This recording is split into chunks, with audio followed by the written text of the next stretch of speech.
Hello မင်္ဂလာခင်ဗျာကျွန်တော်ဒီနေ့ပြောပြသွားမယ်ဒီ ad account register ဖြစ်တဲ့ဥစ္စာပြန်မှာ reactivate လုပ်ဖို့လုပ်နေကျွန်တော်ဒီနေ့ဒီအားလုံးတစ်ခုချင်းစီကျွန်တော်လုပ်ပြရှင်းပြပေးမယ်ဖြစ်ပါတယ်ဒီ ad account မှာကျွန်တော်ဒီမှာကြည့်မစဲတော့ ad account disable ဖြစ်မှာ register ဖြစ်မှာကျွန်တော်ဒီမှာ AD account boost လုပ်လို့မရဘူးဘာတစ်ခုမလုပ်လို့မရဘူး manage ဘာတစ်ခုမလုပ်လို့မရဘူးပြီးလို့ရှိရင်ကျွန်တော်ဒီဖက်ချင်းဆိုရင် confirm identity ဆိုပြီးပြထားပါတယ်ကျွန်တော်ဒီဥစ္စာပြန်မှာဒီရေမောင်းနိုင်စဉ်ဖြစ်ပြီးမှတ်ပုံနဲ့ approve လုပ်ဖို့လုပ်ပါဒီဥစ္စာလုပ်ဖို့လုပ်နေ process တစ်ခုချင်းကျွန်တော်လုပ်ပြရှင်းပြပေးမယ်ဖြစ်ပါတယ်အလွယ်တကူဆုံးနဲ့ကျွန်တော်လုပ်ပြပေးမယ်ဖြစ်ပါတယ်တချို့ကျတော့ဒီ ID confirm လုပ်တဲ့အခါမှာအလွယ်ချော်ဖြစ်တဲ့အတွက်ကြောင့်သူတို့ဥစ္စာ ID fail ဖြစ်တတ်ခဲ့တယ်ဒါမှမဟုတ်လို့ရှိရင် permanent register ဖြစ်တတ်ခဲ့တယ်အဲ့ဒီဥစ္စာမဖြစ်အောင်ဒီဗီဒီယိုမှာ step by step လုပ်ပြီးကျွန်တော်ပြောပြရှင်းပြပေးမယ်ဖြစ်ပါတယ်အရင်ဆုံးကျွန်တော် page home ကိုကျွန်တော်တစ်ချက်လာလိုက်မယ်အစနဲ့ကျွန်တော်ပြောပြပေးမယ် okay ကျွန်တော်နဲ့ page home ကိုရောက်လာပြီကျွန်တော်တို့မကျွန်တော်ဆိုရင်ဒီ page owner issue က boost university ဖြစ်နေတယ်ဒီ boost university ပြန် boost post ဖြစ်အောင်ကျွန်တော်လုပ်ပြပေးသွားမှာဖြစ်ပါတယ်အချိန်အားဖြင့်ကျွန်တော်ပြောမယ်ဆိုရင်24နိုင်hour 48နိုင်အတွင်းဒီဥစ္စာပြန် boost post လုပ်ဖို့လင်းကျွန်တော်ပြောပြမယ်အဲ့တော့ကျွန်တော် boost university ကျွန်တော်တစ်ချက်ထောက်မယ်ကျွန်တော်ဒီမှာကြည့်မယ်ဆိုရင်your address is registered solution ဒါ add account ဘက်က registered ဖြစ်တော့ခဲ့တယ်တကယ်လို့ဒီနေရာမှာ page not allowed to address solution တော့ page ဘက်ကနေ error တစ်ခုဖြစ်တော့ခဲ့တချို့ကျတော့ရှိရဲ့ page ဘက်ကနေ error ဖြစ်တာလားဒါမှမဟုတ် account ဘက်က registered ဖြစ်တာပဲတက်ကိုပဲမကြည့်တတ်တဲ့လူတွေအတွက်ဒီကတစ်ချက်ကြည့်လို့ရတယ်ပြီးလို့ရှိရင်ကျွန်တော်တို့ see detail နေပြီးကျွန်တော်တစ်ချက်တော့လို့ရှိရင် account quality နေရာရောက်လာမယ် account quality နေရာရောက်လာလို့လူချင်းမင်းလို့ဥစ္စာမှာလဲဒီပုံစံအတိုင်းပဲပြနေတယ်ကျွန်တော်ဒီမှာဆို account ဥစ္စာဆိုကျွန်တော်တစ်ချက်ကြည့်မှပါဆိုရင်your personal ad account ကိုရှိရကျွန်တော်ဒီအောက်မှာကျွန်တော်ဒီ account ရဲ့ disable ဖြစ်နေဒီပုံစံအတိုင်း disable ဖြစ်နေဒီပုံစံအတိုင်းပြနေပြီးမှ confirm identity ဆိုပြီးဒီပုံစံအတိုင်းပြနေလို့ရှိရင်လည်း step by step ဘယ်လိုလုပ်သွားရမလဲဆိုတော့ဒီ video ဆုံးအောင်ကြည့်ပြီးမှလူကြီးမျိုးဥစ္စာဖြစ်နေဆိုလေဒီ video အတိုင်းလုပ်တော့ကျွန်တော်ပြောချင်တယ်တချို့ကျရှိရဒီနေရာရောက်လာပြီဆို direct ဒီ confirm identity နေပြီးတခါတည်းမှတ်ပုံနေပါညာတင်လိုက်တော့ဆိုပြန်မှဒီ ID fit ပါညာဖြစ်သွားပြီအဲ့ဒီမျိုးလုံးဝမလုပ်ရဘူးအဲ့အတွက်ကျွန်တော်အိမ်ဆုံးဒီ personal Facebook account ရဲ့ setting ကျွန်တော်တစ်ချက်တွားရပါမယ်အဲ့ဒါဒီမှာဖွင့်နေပြရှိရ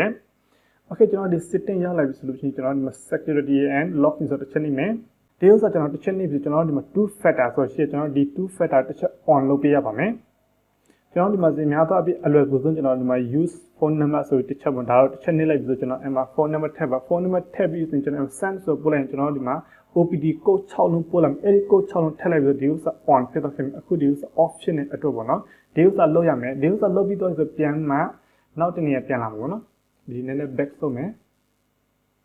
back ဆိုပြီးကျွန်တော်ဒီမှာကြည့်ဒီဥစ္စာပြန် account ကျွန်တော် ID တစ်ချက်ပြန် account ID တင်ပြီးမှတန်နေပြီးမှတန်ကျွန်တော်ဒီ account quality နေရာလာပြီးပြန်မှကျွန်တော်ဒီမှာ ID confirm လုပ်ရပါမယ်အဲ့တော့ကျွန်တော်ဒီမှာတစ်ချက်ပြီးပြီဆိုရင်ကျွန်တော်ဒီမှာ confirm identity ဆိုတော့တစ်ချက်နေမယ်ဥစ္စာနေရင်ကျွန်တော်ဒီမှာ passport တောင်းလိုက်မယ်ဒီ passport ဒီ personal account passport ကျွန်တော်တစ်ချက်ထည့်မယ် continue ဆိုနေလိုက်မယ် okay continue ဆိုပြီးနေလိုက်ရင်ကျွန်တော်ဒီမှာ mail လာတယ် mail ကိုအများကြီးရှိရတကယ်တော့ဒီ normal update ဘာညာဆိုရင်ကျွန်တော်တင်ဆက်မလို့တကယ်ကျွန်တော်ဒီဘယ်လိုမှဒီ boost လုပ်မယ်ဘာလုပ်မယ် ADS account ဖက်ကနေကျွန်တော်သွားမယ်ပြီးမယ်ဆိုလို့ရှိရင် add သုံးမယ်ဆိုရင်ကျွန်တော်ဒီကနေ get start ဆိုတစ်ချက်နေမယ် get start နေပြီးတော့ကျွန်တော်တစ်ချက်မေးလာရှိကျွန်တော်ဒီမှာစေဘယ်ဥစ္စာနဲ့ပတ်သက်ပြီးသွားမယ်ပေါ့ကျွန်တော်ဒီမှာ run ADS about STU issue ကိုကျွန်တော် user တစ်ချက်နေမယ်ပြီးလို့ရှိရင်ကျွန်တော်ဒီမှာဆိုနိုင်ငံရွေးခိုင်းပါတယ်ကျွန်တော်တကယ်တော့မြန်မာနိုင်ငံမှာနေတယ်ဆိုလို့ရှိရင်မြန်မာနိုင်ငံပေါ့နော်ဒီအခြားနိုင်ငံဆိုတော့ကျွန်တော်မြန်မာနိုင်ငံထည့်လိုက်ရတယ်ဒီ page မှာနေ setting setup လုပ်ထားဖို့လိုတော့ပေါ့နော်တော့တစ်ချက်ရှာလိုက်မယ် okay ဒီမြန်မာဆိုရင် get start နေမယ် get start နေပြီး yes confirm ဆိုတစ်ချက်နေလိုက်ပါမယ်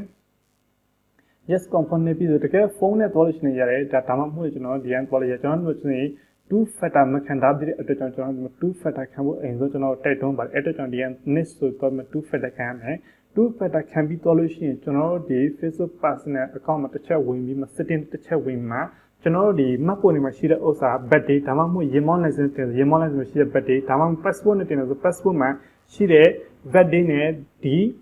account ရဲ့ birthday ရဲ့နှစ်ခုလုံးတက်ညီရမယ်ကဲ့ညီရမယ်ပြီးလို့ရှိရင်နာမည်ကိုလည်းဒီအင်္ဂလိပ်နာမည်ဖြစ်စေမြန်မာနာမည်ဖြစ်စေဒီမှတ်ပုံတွေမှာရှိတဲ့အတိုင်းရှိရင်ပို့ပြီးကောင်းတယ်တကယ်လို့မရှိခဲ့ဘူးဆိုရင်တော့ပဲကျွန်တော်တို့ဒီ birthday တူလို့ရှိရင်အဆင်ပြေတာပေါ့နော်အဲ့လိုဖြစ်သွားခဲ့ပြီဆိုကျွန်တော်တို့ဒီမှာ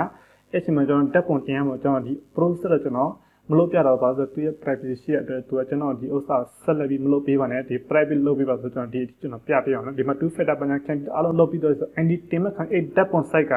1500အမြောက်1000 site pixel ဖြစ်မှာနော်လုံးဝတန်ရှင်းတည့်ရပြီးမှ data point နဲ့လုံးဝကြည်လင်ပြတ်သားရမယ် down 4000လုံးပါရမယ်အနောက်က background ကိုပြောင်းမှတင်ပြီး data point ရိုက်မှရှင်းရှင်းလေးနဲ့ဖြစ်သွားပြီဆို upload လုပ်လိုက်လို့ရှိရင်တော့ချက်ချင်း24နိုင်မှာအများအဖြစ်24နိုင် ID confirm ဖြစ်တယ် approve ဖြစ်သွားခဲ့တယ် approve ဖြစ်သွားခဲ့ပြီဆိုလို့ရှိရင်ကျွန်တော်ဒီမှာတစ်ချက်လာမယ်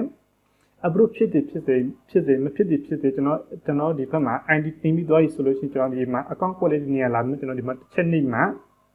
ဒါကျွန်တော်တစ်ချက်နေမှာပေါ့နော်အစမ်းတက်အနေနဲ့ကျွန်တော်ပြရဖြစ်ပါတယ် Okay နေ့လိုက်ပြီဆိုကျွန်တော် starting process register view နဲ့ဒီ page owner တခါတည်းသူတင်ဟာဥစ္စာရှိရသူတင်ပေါ်တင်နေနဲ့မားတယ်ပေါ့နော်ကျွန်တော်ဒီနေရာတစ်ခုကြည့်ရမယ်ကျွန်တော်ဒီဥစ္စာတစ်ချက်နေ့လိုက်ပြီဆိုလို့ရှိရင်ကျွန်တော် ID compound တစ်ချက်နေ့လိုက်ပြီဆိုလို့ရှိရင်လူတွေအများဖြစ်အမားဖြစ်တယ်ဆိုကျွန်တော်ဒီမှာနေပြီးရမယ်ကျွန်တော်ရက်ပေါင်း30အတွင်းမှာကျွန်တော်ပြုတ်ပြုံးမနိုင်ဘူး you have the 30 day ပေါ့နော်ကျွန်တော်ဒီမှာဆိုရင်ရက်ပေါင်း30ရှိတဲ့အချိန်ရက်ပေါင်း30အချိန်အတွင်းမှာကျွန်တော်တို့ဒီဥစ္စာ10ဖို့မနိုင်ခဲ့ဘူးဆိုလို့ရှိရင်ကျွန်တော် page ကျွန်တော်ဒီမှာကျွန်တော်ဆိုရင်permanently registered ဆိုဖြစ်တော့ permanently registered ဖြစ်တော့ခေဆိုရင်ပြန်ဆက်လို့ရတဲ့အချိန်အပြည့်တော့3လလောက်ကြာတဲ့အတွက်ကြောင့်မို့ကျွန်တော်တို့ဥစ္စာနေစကြနိုင်ကန်လို့ရမယ်ဒါပေမဲ့ဒီ page အချိန်တော့မီသေးပါတယ်ဒီ page owner သူကသူကိုယ်တိုင်ဒီ ID confirm ဘာညာလုပ်လိုက်တဲ့အတွက်ကြောင့်ဒီပေါ်တဲ့ process ဘာညာဖြစ်နေတယ်ဒါပေမဲ့နည်းနည်း issue ဖြစ်ပေါ်နေတယ်ပေါ့ဒီဥစ္စာနဲ့ပတ်သက်ကြောင့်အားလုံးဖြည့်ရှင်းတော့ဖြစ်ပါတယ် Okay ဒီနေ့ဒီလောက်အားလုံးကျွန်တော်ကျေးဇူးတင်ပါတယ်တကယ်လို့လူကြီးမျိုး page မှာအကြောင်းမျိုးမျိုး ID fail ဖြစ်တော့ခဲ့တယ်ဒါမှမဟုတ် ID page နဲ့ပတ်သက် boost university ဖြစ်လို့လုပ်ဖို့မတက်ဘူးဘာညာဆိုရင်လုပ်အခက်အခဲဖြစ်တယ်အလုပ်လုပ်ရရှုပ်တယ်ဆိုရင်ကျွန်တော်တို့ service မြင်မြင်နေပါတယ်တကယ်အခက်အခဲတစ်ခုနဲ့ကြုံတွေ့နေရဆိုရင်ကျွန်တော်ရဲ့ဥစ္စာဒီအပေါ်နားလေးမှာကျွန်တော်ရဲ့ Viber နံပါတ်ရှိရဲ့ Viber နံပါတ်မှာကျွန်တော်တဆင့် contact လုပ်ပြီးမြင်မြင်နိုင်ပါတယ်အားလုံးကျွန်တော်ကျေးဇူးတင်ပါတယ်